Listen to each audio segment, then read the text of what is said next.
Hello there, World of Tankers, and welcome to the channel. I'm your host, World of Blitz, and in today's video, we are taking a look at, yet again, another vehicle that is coming into the game, which is, I don't know if it's going to be entering testing. Sometimes Wargaming tests tier 8s, sometimes they don't. I know that they super test them, but I'm going to be honest, most of the super testers aren't the best at the game, and it is nice to see a lot of tier 8 entering the common test as well, but usually you don't see that happen as much or all too often. We are going to be taking a look at the Toxi, which is one of the weirdest looking tier 8s I've ever seen in the game, to be completely honest. I don't even know what it is. It's a Blitz Nation medium, but like, I don't know what it is in relevancy to an event or anything like that. My guess is this will be an event tank of some sort, because I can't imagine Wargaming is just going to release this into the game like a normal tank. It doesn't look normal. It looks kind of like a Japanese heavy turned into a medium, which is weird, but it looks actually sick. So also, I mean Japanese heavy as in like the Type 4, Type 5 heavy. The turret design with those armor plates on the side, that's kind of what it reminds me of. And the overall boxy design itself. So we're going to be taking a look at this vehicle statistics today, talking about its capabilities on the battlefield and what I think it's going to be able to do. Obviously, I don't know anything about the event, and I'll let you know more about that in the future. But for now, we're just going to be breaking into the tank and what it has going for it. So let's start off with the armor.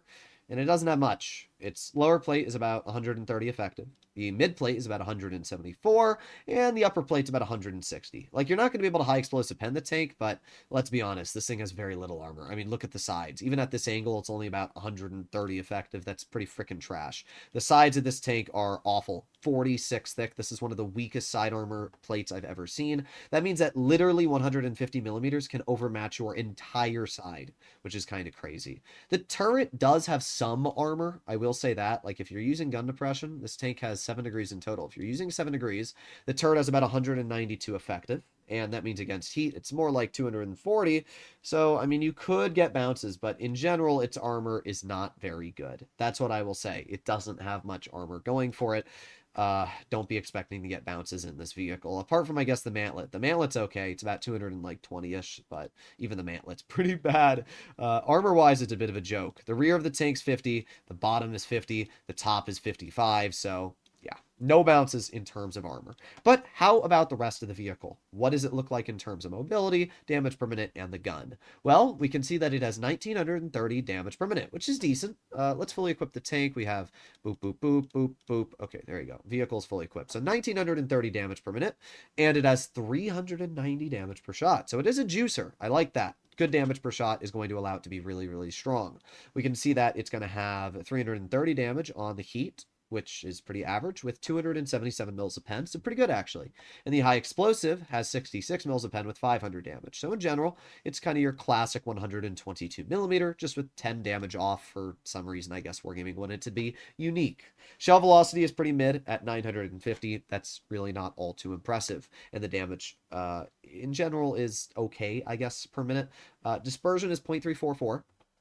And its on move values are pretty awful. 0.172. That's pretty bad. I mean, its on movement dispersion with the turret traverse is good, but the actual base dispersion of the vehicle and on movement are pretty mediocre. But thankfully, it has a very quick aiming time of only 1.3 seconds. It's not as fast as a vehicle like the T-34-3 or the STG Guard, but it is still a fairly quick aiming time, which is going to allow it to obviously get out some big old snapperoonies. 7 degrees of gun depression, not too bad. It is going to allow it to be at least decently flexible, which isn't terrible. Now, mobility-wise, I don't really like it. It has a top speed of 44 and a reverse of 18.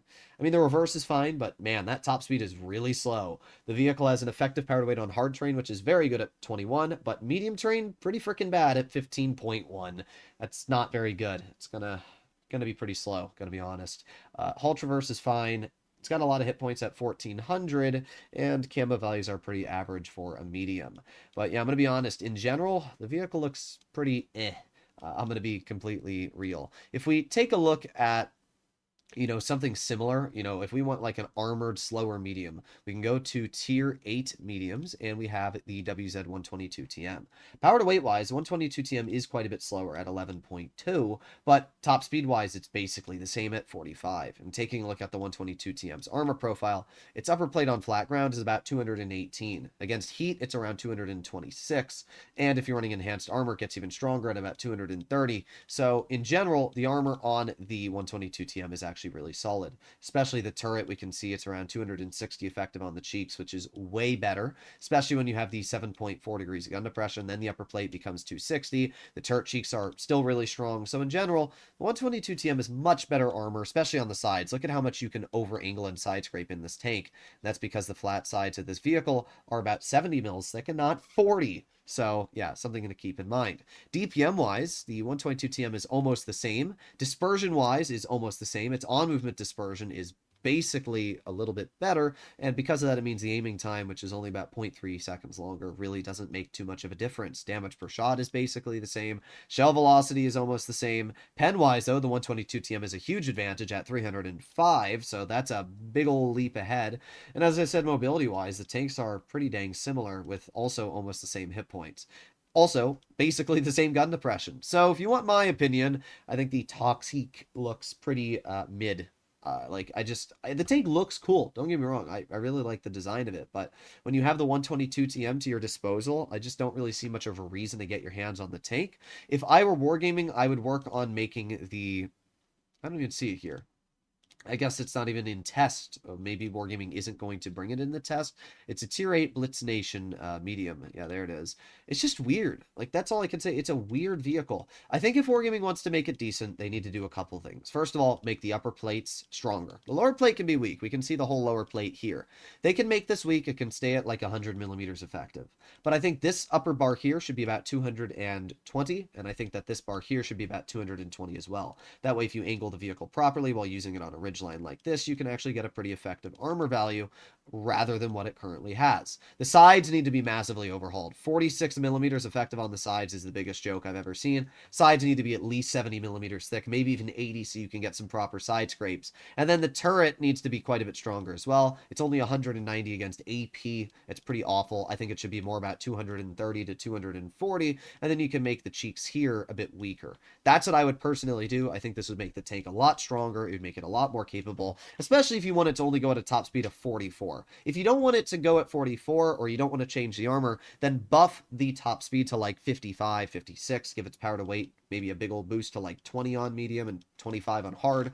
These are different routes you can choose. Now, the vehicle does feature reticle calibration, which means your aiming time gets better and your dispersion gets better. But at the end of the day, I'd still choose a 122TM any day of the week over this tank. It's really goofy. We can actually see that the turret's mounted directly in the middle of the tank as well, meaning that poking around corners is going to be really tricky. Pretend you're trying to roll around a corner. This is how much of your tank's going to be exposed before you actually get around it. That's a big chunk. So, yeah, I don't know. This tank looks really, really mediocre to me. I'll see you all in the next one, and let me know in the comments what you think about it. Bye-bye.